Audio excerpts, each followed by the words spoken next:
आदाब। जम्मू में तालीम के शोबे में अलग अलग लोगों का अलग अलग कंट्रीब्यूशन है, लेकिन एक स्कूल जम्मू शहर के बीचों बीच ऐसा है जिस स्कूल ने पिछले 8 सालों में जम्मू में ऐसे रिज़ल्ट देने शुरू कर दिए कि बहुत सारे लोग अचंभे में पड़ गए हैं कि अचानक रातों रात इस स्कूल के अंदर क्या बदलाव आए कि स्कूल मेरिट लिस्ट में पहली 10 पोजीशंस में होता ही होता है। मामला मेरिट लिस्ट का ही सिर्फ नहीं है, मामला सिर्फ इस चीज़ का भी है कि एजुकेशन का जो स्तर है, जो लेवल है, उस स्तर में भी बहुत बदलाव आया है। क्या कारण है और पिछले 8 सालों में ऐसा क्या एसपी स्मार्ट स्कूल के अंदर बदला है, उस पर बात करने के लिए आज मेरे साथ जम्मू की जानी मानी एजुकेशनिस्ट फैमिली से ताल्लुक़ रखने वाले शिवांग सत्यगुप्ता हैं। शिवांग जी, सबसे पहले तो बहुत बहुत मुबारक आपको। एक तो 12th के नतीजे भी आपके बहुत अच्छे आए हैं, 10th का रिज़ल्ट भी आपका रिमार्केबल है। सबसे पहले तो ये जानना चाहूँगा कि टर्न अराउंड, क्योंकि मैं पिछले 8 साल से लगातार आपको देख रहा हूँ कि स्कूल जो है वो जो रैंक मेरिट लिस्ट जब भी आती है तो स्कूल उसमें लगातार बहुत अच्छा परफॉर्म कर रहा है। तो क्या ऐसा चमत्कार पिछले 8 साल में हुआ? मैं शॉर्ट सी स्टोरी सुनाऊंगा। एक बड़ी सिंपल सी स्टोरी है। एक बैम्बू ट्री के बारे में कहा जाता है कि पहले 4 साल वो सिर्फ 1 फीट ग्रो या 3 फीट ग्रो करता है और आखिरी 1 साल में वो या अगले ईयर्स में वो 40 फीट ग्रो कर जाता है। अब ये डिसाइड करना मुश्किल होता है कि 5 ईयर की ग्रोथ है या वो लास्ट 6 मंथ्स की या 1 ईयर की ग्रोथ है। बेसिकली ये जो हमारा इंस्टीट्यूशन है, ये मेरे फादर का इस्टेब्लिश्ड इंस्टीट्यूशन है जो 1964 में उन्होंने शुरू किया एज अ स्कूल। उसके पहले वो एजुकेशन दे रहे थे टू मासेस। उसी प्रोसेस को लेके मुझे 94 में एक रिस्पॉन्सिबिलिटी मिल गई जिसको हम सब ने मिलकर संभाला, मेरे स्टाफ ने, सिस्टम ने, टीचर्स ने। ये सबका एक टीम वर्क है और थॉट प्रोसेस वही है कि एजुकेशन रीच में आ जाए और एजुकेशन जितना हो सके उतनी क्लीन रहे। क्लीन से हमारा मकसद है कि अगर जो बच्चा किसी भी स्कूल को ऑप्ट करता है वो उस इंस्टीट्यूशन से डेवलप हो, चाहे वो एसपी स्मार्ट हो, चाहे वो गवर्नमेंट स्कूल्स हो, चाहे वो और कोई रिकॉग्नाइज्ड इंस्टीट्यूशंस हो, जिसके अंदर कोई सिस्टम काम करता है। फिर वो सिस्टम जो है जब किसी चीज़ को डेवलप करता है तो उससे रिजल्ट्स इंप्रूव होते हैं। हमारे रिजल्ट्स इंप्रूव होने का मेन रीज़न ये रहा, हमने ओन किया। हमारे इंस्टीट्यूशन में ओन करते हैं कि जिनको हम पढ़ा रहे हैं ये बच्चे जो हैं ये हमारे स्टूडेंट्स सिर्फ नहीं है कि इन्होंने हमें एज अ टीचर ऑप्ट किया है, they are citizens of our country and we are responsible towards them. तो हम उनके हर चीज़ के लिए आंसरेबल बनने की कोशिश की। सबसे पहले तो हमने उनकी एजुकेशन को वापस स्कूलों के अंदर लाने के लिए हार्डवर्क किया। सिस्टम के अंदर जो चीज़ें रिक्वायर्ड थी, बीइंग हम हेड है इंस्टीट्यूशन के मैनेजमेंट्स को कंट्रोल करते हैं, तो हमने इमीडिएट चेंजेस लाई। हमने इवेल्युएशन सिस्टम्स को इम्प्रूव कर लिया, हमने टीचिंग को इम्प्रूव किया। आप जान के खुश होंगे कि जहाँ लोग कह रहे हैं कि प्राइवेट सेक्टर्स में एम्प्लॉयमेंट की प्रॉब्लम है, तो हमारे पिछले लॉकडाउन में भी हम कंटिन्यू कर रहे हैं। और हमारे जो सैलरी स्ट्रक्चर्स हैं वो मैं यहाँ पे समझता हूँ ज़रूरी है सुनाना कि we are paying packages of 30 lakhs to our teacher per annum. मतलब एवरेज हमारे टीचर की जो सैलरी है जो 11th 12th को पढ़ाते हैं, this is beyond 1 lakh per month. तो वी आर गिविंग टैक्सेस, हम उसके टैक्सेस गवर्नमेंट ऑफ इंडिया को पे कर रहे हैं ताकि सोशल रिस्पॉन्सिबिलिटीज़ भी दी जाए। और गवर्नमेंट ऑफ इंडिया को हम लोग डायरेक्ट इनडायरेक्ट हर किस्म का जो टैक्सेस हमारे इंस्टीट्यूशन से पे हो रहे हैं और बच्चों को सब्सिडाइज एजुकेशन मिल रही है। हमारी फ़ी पिछले 4 सालों में बढ़ाई नहीं गई है। हमारे इंस्टीट्यूशन में मैं तारीफ़ करूंगा तो लगेगा कि शिवांग अपने इंस्टीट्यूशन के बारे में बात कर रहा है। It's not my institution, it is our institution, it belongs to every person who is a citizen of JNK और इंडिया। बिकॉज इंस्टीट्यूशन कम्युनिटी का अफेयर होता है। हम ये उसी रिस्पॉन्सिबिलिटी को हमारी फैमिली लेके चलती है कि अगर ये हमारी रिस्पॉन्सिबिलिटी मिली है तो हम इसमें पूरी प्योरिटी और पूरी शिद्दत के साथ इन्वॉल्व हों, सिस्टम को डिज़ाइन करें। उसमें मैं पॉइंट करूँगा इंपॉर्टेंट तरीके से। बहुत अच्छे एजुकेशनिस्ट हैं हमारी स्टेट में जिनका मैं साथ लेता हूँ। मिस्टर समयाल सर हैं, एक्स डायरेक्टर एजुकेशन थे वो, जैन सर हैं, चौधरी सर हैं, नंदा सर हैं, कमल सर हैं। ये जिनके मैं भी नाम ले रहा हूँ ये सब लोग जो हैं एजुकेशन के दिग्गज हैं जिन्होंने अपनी पूरी लाइफ एजुकेशन सिस्टम को दी। हाँ, मैंने क्या किया, मैंने उनके एक्सपीरियंसेस को ऐसे संजोया अपने इंस्टीट्यूशन में कि जैसे कि they are diamonds to me. लेकिन शिवांग जी, आपके मुँह से मैं बहुत सारे लोगों के नाम सुन रहा हूँ और बहुत सारे लोगों की तारीफ़ सुन रहा हूँ। अक्सर हमने ये देखा है एक फील्ड में अगर 4 महारथी हैं तो वो एक दूसरे की तारीफ कम करते हैं और एक दूसरे की खींचातानी ज़्यादा करते हैं। तो ये जानना चाहूँगा, ये जो एटीट्यूड आप में है कि जो आपकी फील्ड के महारथी हैं आप उनको मानते हैं और उनसे सीखते हैं, ये परिवार से आया है या ये खुद में आपने खुद डेवलप किया है? ये लर्निंग इज ए प्रोसेस, अभी सीख ही रही है, अभी भी हम सीख ही रहे हैं और सीखना है, हम सब सीखते हैं अपना। लेकिन ये कैसे सीख रहे हैं आप? रिजल्ट तो आप ले जा रहे हैं सब कुछ, ये दुखी नहीं हो रहे बाकी सब लोग कि भाई ये मेरिट में तो ये ऊपर आ गए? मैं कभी दुखी नहीं हुआ, आज से पहले कहीं और स्कूल आप नहीं, लेकिन वो लोग तो हो रहे होंगे। ऐसा नहीं है, वो भी खुश हो रहे होंगे बिकॉज कहीं ना कहीं एसपी स्मार्ट को सब ओन करते हैं कि ये हमारा स्कूल है, ये हमारा अपना स्कूल है, ये आम आदमी का स्कूल है, यहाँ कोई आम आदमी ज्यादा मत बोलिए, बीजेपी और कांग्रेस वाले नाराज हो जाएंगे। नहीं, ऐसा नहीं है। बेसिकली आम आदमी से हमारा मकसद ये है कि जो लोग रीच में एजुकेशन लाते हैं, जैसे अभी हमने स्कॉलरशिप्स के लिए कोविड के अंडर हमने काम किया। हाँ, ये ज़रूर है कि हम उसको कमर्शियली उतना नहीं, कुछ लोग कहते हैं कि आप बोर्ड्स लगाते हैं, वो बेसिकली आज मैं आपके माध्यम से अपने सारे जम्मू के लोगों को बताऊंगा, बोर्ड लगाने का मेरा मकसद होता है बच्चों को एनकरेज करना। उस बोर्ड में एसपी आप देखिए बड़ा छोटा लिखा होता है, बच्चों के फोटो लगाए होते हैं हमने, बच्चा ढूंढे अपने आप को, ये मेरा फोटो है, मैं अगली दूसरा बच्चा इंस्पायर होता है मैं भी आऊँगा, फिर वो एजुकेशन की रेस में जा रहे हैं। तो ये जो रेस है टुवर्ड्स लिटरेसी, टुवर्ड्स अवेयरनेस, ये समाज को चाहिए। और JNK के तो आपको पता है डिस्टर्ब स्टेट था, तो इस डिस्टर्ब स्टेट में एक ऑर्गेनाइज स्ट्रक्चर देने की हमारे फादर ने कोशिश की, उनका जो सपना अधूरा रह गया, मैंने कंटिन्यू किया। और जिन लोगों का मैं नाम ले रहा हूँ ये साइलेंटली पूरे इंस्टीट्यूशन को सपोर्ट कर रहे हैं, मतलब ये पॉलिसीज़ बनाने में हेल्प करते हैं, प्रोग्राम्स बनाने में हेल्प करते हैं, और वो सारे प्रोग्राम्स जो है वो हम एग्जीक्यूट करते हैं और उसी वजह से बच्चों को बेनिफिट मिलता है। शिवांग जी, इस स्कूल के बारे में मुझे ठीक से याद है, आज से 8-10 साल पहले मैं पत्रकारिता करता था, तो यहाँ अगर किसी को बाहर पूछ लेते आप कचौनी चौक में कि भाई ये कौन सा स्कूल है, तो कहते लद्दाखियों का स्कूल है ये। तो ये लद्दाखियों के स्कूल से ये अभी भी लद्दाखियों का स्कूल है या, और इसको लद्दाखियों का स्कूल कहते क्यों थे? It's a good question. Basically 94-95 में जब मैंने इसको टेकअप किया, लद्दाख के लोगों ने इसमें अपना फेथ जताया, क्योंकि कहीं ना कहीं जैसे आप समझते हैं कि एक समाज में एक अलग सा मेरिट को लेके बड़ी फाइट होती थी, तो लद्दाख में अभी मेरिट आना बाकी था। तब लद्दाख जो था वो मेरिट में कम था, आहिस्ता आहिस्ता आ रहा था, और मैं भी अपनी स्टेज में था। तो उन्होंने इस पे फेथ किया और मैंने अपना पूरा हार्डवर्क किया। तो कई ऐसे इलाके हैं जहाँ से बच्चे पहली बार 12वीं पास किए उन सालों में, तो उस पूरे एरिया में ऐसे लगा कि जम्मू पहुँच जाएंगे, एसपी में जाएंगे तो फिर हम लोग जो हैं बच्चे हमारे मार्क्स ले लेंगे। अभी रिसेंटली जो भी लास्ट ईयर एक बच्चे ने MBBS क्वालिफाई किया हमारे स्कूल से, लद्दाख का वो लड़का है इब्राहिम, तो वो कहता है सर मैं अपने 1947 से लेके आज तक मैं पहला डॉक्टर हूं जो आपके यहाँ से निकला हूं। तो लद्दाखियों ने ऑन कर दिया, और चूंकि वो they are part of parcel of state, तो बाहर के लोगों को लगता था, जम्मू के लोगों को लगता था सिर्फ यहाँ पे लद्दाखी पढ़ते हैं। ऐसा नहीं था, basically they are part and parcel of my soul. और मैं हमेशा, और आपको अब यूनियन टेरिटरी बना, कोई फर्क तो नहीं पड़ा? ऐसा तो नहीं उन्होंने कहा जी अब हमारी यूनियन टेरिटरी होगी, अब नहीं आते एसपी स्मार्ट? मैं मुबारक दूंगा लद्दाख को, इस बार भी फर्स्ट पोजीशन लद्दाख की एक बच्ची की है, वो 11th हमारे साथ थी, 12th उसने कहीं और शिफ्ट किया, लेकिन उसकी फर्स्ट पोजीशन है। लद्दाख के बच्चे की पोजीशन जम्मू में फर्स्ट रैंक लेना, और हमारे बच्चों के साथ वो खड़ी है। लद्दाख, जम्मू एंड कश्मीर, मैं इसको अलग समझ ही नहीं पाया हूँ कभी भी, ये मेरी पर्सनल व्यू भी है, और ना ही मेरे फादर ने हमें कभी बताया कि अलग है। बच्चे यहाँ पढ़ते थे, बच्चों के आधे दोस्त कश्मीर के हैं, आधे लद्दाख के हैं, आधे जम्मू के हैं, ये हमारा कल्चर है। एक और चीज़ आप समझना चाहूँगा, पिछले दिनों एक बच्चा डोडा से, मेरे लिए बड़ा सरप्राइज था, अचानक रिजल्ट आया, पता चला जी को डोडा का बच्चा जो टॉप कर गया। तो बड़ी देर तक तो वो खबर पची नहीं, फिर तो समझ में नहीं आया कि भाई डोडा का बच्चा जो है, क्योंकि उनका वो जोन चेंज हुआ है, उनके इम्तिहान बाद में होते हैं, तो फिर पता चला वो एसपी स्मार्ट स्कूल का बच्चा है। इंटरव्यू उसका डोडा में हमने किया। तो जानना चाहूँगा कि डोडा, भदरवा, किश्तवाड़, राजौरी, पुंछ, दराल, मेंढर और ये कठुआ के इंटीरियर एरिया, सांबा के इंटीरियर, क्या यहाँ से अब बच्चे आपके पास आना शुरू हो गए हैं? हमारे पास बच्चे आ भी रहे हैं, और जब हमें मौका मिला जाने का पेरीफेरी में, तो हमने 1984 में बड़ी ब्राह्मणा में स्कूल शुरू किया था। तब वो गांव था, जो आज आप बड़ी ब्राह्मणा देखते हैं वैसा नहीं था। एक दुकान थी उस बस स्टैंड पे, हम पैदल जाके उस स्कूल में मेरे फादर के साथ हम जाते, उसको मेरी मदर ने उसको कंटिन्यू किया, जो आज आप एसपी स्मार्ट देख रहे हो सरोवर में। मैंने चेंज किया, अपग्रेड किया, फादर की फिलॉसफी को लिया, पापा के जो वेलविशर थे उनकी फिलॉसफी को लिया और अपग्रेड किया। मतलब वी आर आफ्टर इट की हमसे कुछ अच्छा होना चाहिए टुवर्ड्स दी सोसाइटी, जो हमारा बॉटम लाइन है। और ये सब लोग आप देख रहे हैं, आप भी सपोर्ट कर रहे हैं, एवरीबडी सपोर्टिंग।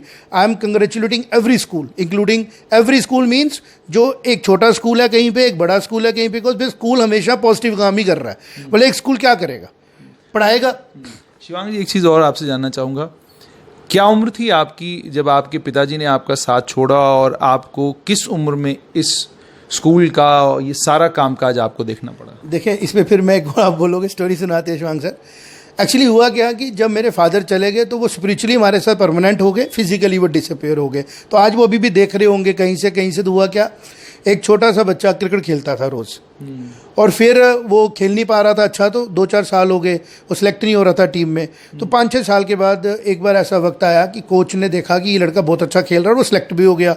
तो उसने उस लड़के से पूछा कि भाई आज तो इतना अच्छा खेल रहा है, जो तेरे साथ तेरे फादर आते थे वो कहाँ हैं? उसने उस लड़के ने बताया कि ऐसा है सर कि वो ब्लाइंड थे, अब पिछले साल वो गुजर गए, तो he is able to watch me, तो मैं उनके लिए खेल रहा हूँ कि अब वो शायद देख पा रहे हैं। तो यही है। जब आप 15 साल की उम्र में स्कूल आए तो एक तो सबसे बड़ी चीज़ ये होती है कि आपके सर से जब आपके पिता का साया चला जाता है, उसके बाद दुनिया संभालनी ज़रा मुश्किल हो जाती है। तो आपसे जानना चाहूँगा कि 15 साल की उम्र में जब स्कूल आए तो कितना बोझ कांधों के ऊपर था?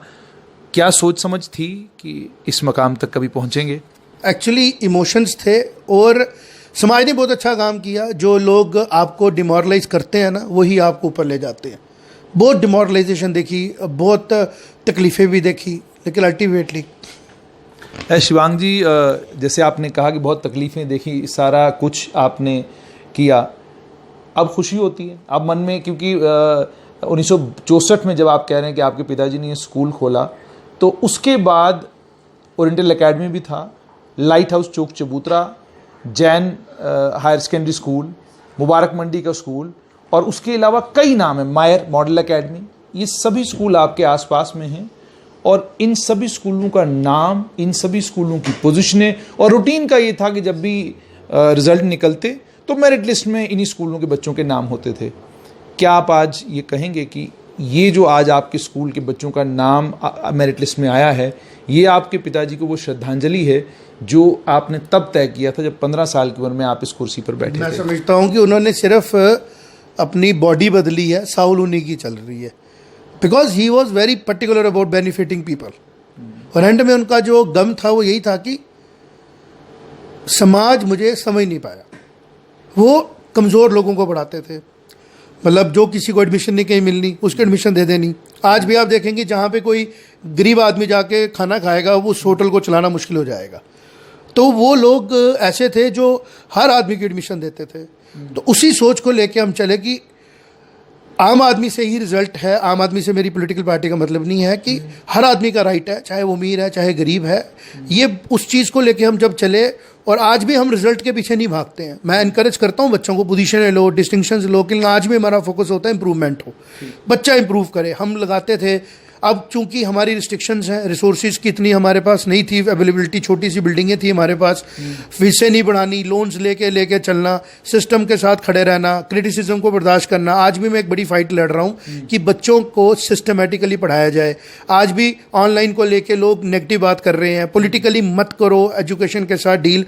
क्योंकि आपसे मैं बात करूँगा, मैंने थोड़ा स्टडी किया है, एजुकेशन हमेशा पॉलिटिकल सब्जेक्ट रहा हमारी स्टेट में।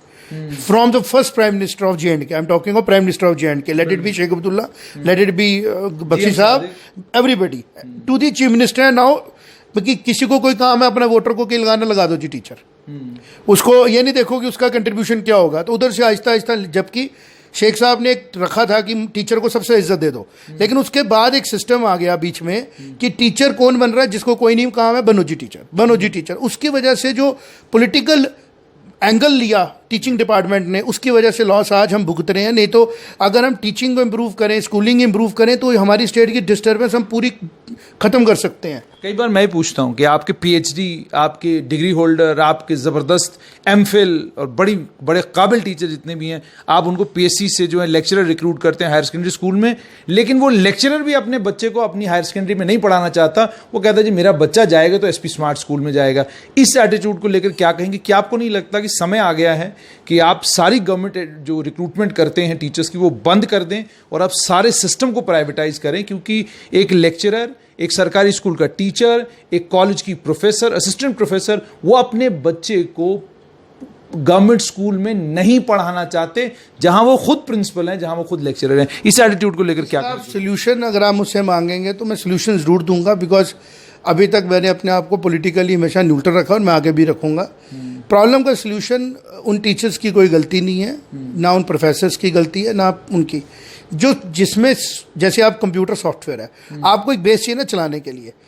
हमारे पिछले दिनों में अगर आप ध्यान से देखें, पिछली सरकार में 3 से 4 बार एजुकेशन मंत्री चेंज हो गए, पॉलिसी चेंज हो गई, director school education commissioner change होते रहते हैं, सिस्टम फॉलो नहीं होता। अगर आप हमारे स्कूल की बात करेंगे तो हम कंसिस्टेंसी के साथ, my father work there for 20 years, no I am working for last 23 years. अगर आप मुझे भी 4 बार चेंज करेंगे तो पॉलिसी क्या चलेगी? ऊपर से सेंटर में जो लोग बैठे हैं, कभी एक पॉलिसी आती है, कभी दूसरी, सिलेबसेस चेंज हो जाते हैं बगैर मतलब के, पॉलिटिकली मोटिवेटेड। तो जब तक एजुकेशन में कंसिस्टेंट सिलेबसेस, प्रोग्राम्स, पॉलिसीज़ नहीं आएंगी तो वो चीज़ हम प्राइवेट सेक्टर में हम मैनेज करते हैं। हम कई बार गवर्नमेंट की पॉलिसीज़ को अडॉप्ट करते हैं, कई बार हम गवर्नमेंट के डिपार्टमेंट से लड़ते हैं कि सर आप क्या करेंगे, फिर हमें हाईलाइट किया जाता है आप जी आउट लॉ हो। मैंने कहा देखो, अगर किसी जगह पे लॉज ऐसे बनाए जा रहे हैं जो कि आप इम्प्लीमेंट ही नहीं कर सकते हो, ह्यूमनली पॉसिबल नहीं है, तोड़ दो। आप रब के गुनहगार नहीं बनो, इंसान के गुनहगार बनो। गवर्नमेंट्स के गुनहगार बन जाओ, रब के गुनहगार नहीं बनना है। तो हम कंसिस्टेंसी के साथ चलते हैं, सिलेबस को फाइन कर लेते हैं, सिलेबस को फिक्स कर लेते हैं। अभी तो हम एग्ज़ाम को आप देख रहे हैं कि मेरिट में बच्चा आया, लेकिन हम देखते हैं जैसे हमारे स्कूल के बच्चा है 2009 बैच का, ही क्वालिफाइड IAS, 2010 बैच का। मैं उनको एक ही बात बोलता हूँ कि यार IAS का मतलब होता है सिविल सर्वेंट्स, डेमोक्रेसी में सर्वेंट्स हैं। तो आप बोलते हो, बीच में बच्चे बोलते हैं सर मुझे एडमिनिस्ट्रेशन, मैंने कहा एडमिनिस्ट्रेशन अंग्रेजों के टाइम से खत्म होगी, we are a democratic country.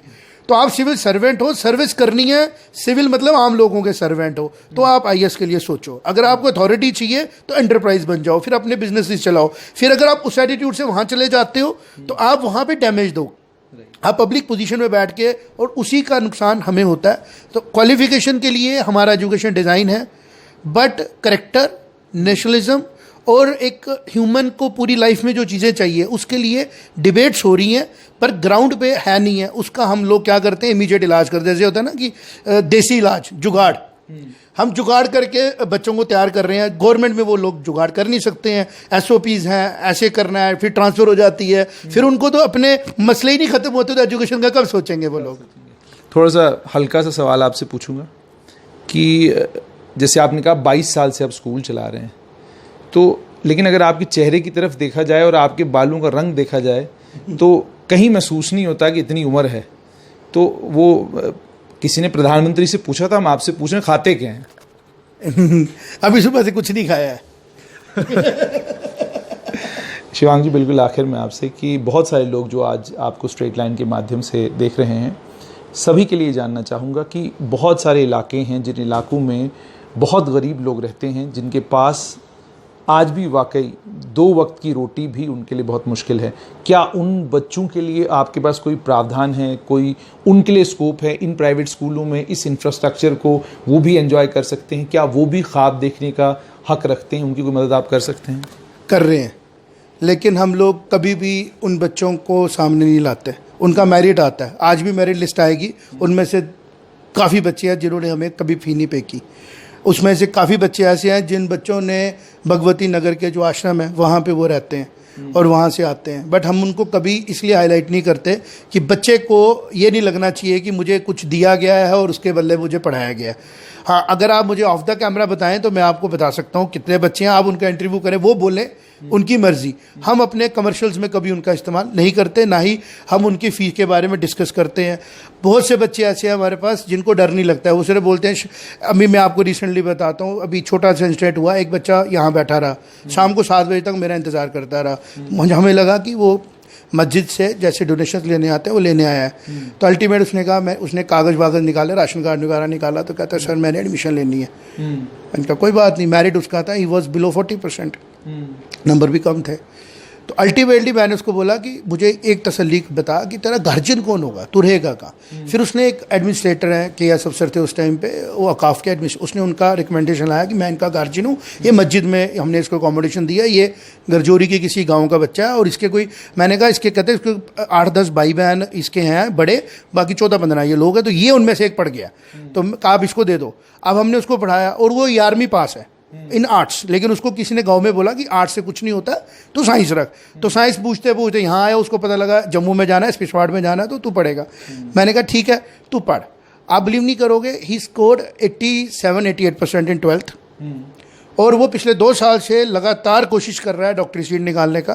हमने उससे पूरा प्रोसेस अपने पास रखा, एंड हम नहीं बोलेंगे कि उसको हमने फ्री पढ़ाया, ये लैंग्वेज ही गलत है, हमने उसको स्कॉलरशिप दिया। ही डिजर्व्स इट कि एक बच्चा जिसके अंदर इतनी शिद्दत, और मेरे स्कूल का वो सबसे डिसिप्लिन्ड यूनिफॉर्म बच्चा था कि हमने जब देखा कि सबसे बेस्ट यूनिफॉर्म कौन पहनता है, वो उसकी यूनिफॉर्म सबसे साफ होती थी और सबसे वेल ड्रेस था। कभी मौका मिलेगा कि इस साल उसको क्वालिफाई होगा, मैं आपको बताऊंगा कि आप उसका इंटरव्यू करना, कितना पैशनेट है वो। उसकी जर्नी आप समझना कि गांव से चला, फिर वो आर्ट्स में पास किया, फिर उसको लगा साइंस पढ़ना है, फिर यहाँ आके उसको डॉक्टर बनने का पता लगा, और वो इतने अच्छे मेरिट से 12th पास करने के बाद लगातार कोशिश कर रहा है, 1-1, 2-2 नंबर से उसको फ़र्क आ रहा है। तो हम भी उसकी सपोर्ट कर रहे हैं, परमात्मा करे इस साल उसको मौका मिल जाए। बहुत बहुत शुक्रिया। तो ये थे शिवांग सत्य गुप्ता, जितने बेहतरीन स्कूल चला रहे हैं, जितने बेहतरीन एजुकेशनिस्ट हैं, उतने ही बेहतरीन इंसान भी हैं। इनके पिताजी ने भी कुछ ऐसे कर्म किए हैं। बहुत सारे ऐसे जम्मू के नामी ग्रामी लोग हैं जिनकी जब आप तारीख खंगालने लगेंगे और उनका इतिहास मालूम करने लगेंगे तो आपको मालूम पड़ेगा कि उनकी तालीम में जो पहली ईंट किसी शख्स ने लगाई और उसके बाद जो पूरा वो उसके ऊपर 2 मंजिला या 4 मंजिला मकान खड़ा हुआ, उसके लिए इनके पिताजी रिस्पॉन्सिबल थे। लेकिन जैसा इन्होंने कहा कि ख्वाब उनका ये था कि हर गरीब बच्चा पढ़ाई करे, कोई भी कमज़ोर, कोई भी ऐसा बच्चा यतीम, नादार, महकूम जिसके पास पढ़ने के साधन नहीं हैं, इनके पिताजी का सपना था कि उसे एसपी स्मार्ट स्कूल एक उम्मीद और आशा की किरण जैसा लगे। मैं इनकी एडवर्टीजमेंट बिल्कुल नहीं कर रहा, कोई कमर्शियल नहीं है ये। शिवांग सत्य गुप्ता का एसपी स्मार्ट स्कूल पिछले 8 सालों में उसका परफॉर्मेंस आप सभी लोगों के सामने है। आप मेरिट लिस्टें देखकर खुद अंदाज़ा लगा सकते हैं कि इस स्कूल ने लीप्स एंड बाउंड्स पिछले 8 सालों में कितनी तरक्की की है। जिस स्कूल को इस ज़माने में लद्दाखियों का स्कूल कहा जाता था, वो स्कूल आज पूरे जम्मू कश्मीर और जम्मू, इस स्कूल में आपको एक प्लेटफॉर्म पर नज़र आएगा। तो दीजिए इजाज़त, आदाब।